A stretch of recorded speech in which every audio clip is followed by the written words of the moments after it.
చింతపల్లిలో Pravalika tiffin centre రేకు చెట్లో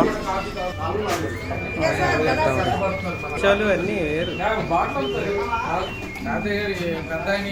review చెప్పనా? కాజా ఏంటి ఎంత ఉంది? ఏంటండి? ఒరిస్సా అండి. కాజా అండి. ఆహా, మీరు ఈ హోటల్ ఎన్ని సంవత్సరాలు పెట్టారు? 30 ఏళ్ళ నుంచి. మీరేనా? మీరు మామగారేనా చేసేది మొత్తం?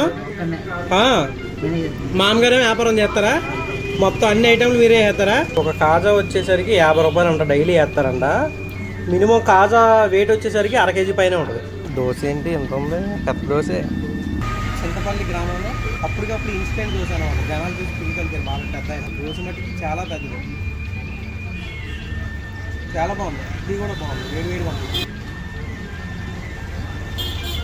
పూరి కర్రీ, చట్నీ, దోశ అని చెప్పేసి అప్పటికప్పుడు ఇన్స్టెంట్గా కలిపారు అనమాట పిండి. అది అసలు ఆ విధంగా దోశ వస్తుందని మేము ఎక్స్పెక్ట్ చేయలే. అసలు వేరే లెవెల్. దోశ కూడా చాలా పెద్దది. అది నాకు తెలిసి హోటల్లో అట్లా పెద్ద పెద్ద హోటల్లో మినిమం 100 రూపీస్ ఉంటుంది. బ్రో నువ్వు తిన్నావుగా దోశ, అది ఎలాగుంది? అసలు ఎక్స్పెక్ట్ చేయలేదు. టేస్ట్ మాత్రం నెక్స్ట్ లెవెల్ ఉంది. స్టార్ హోటల్లో కూడా దొరకదు టేస్ట్.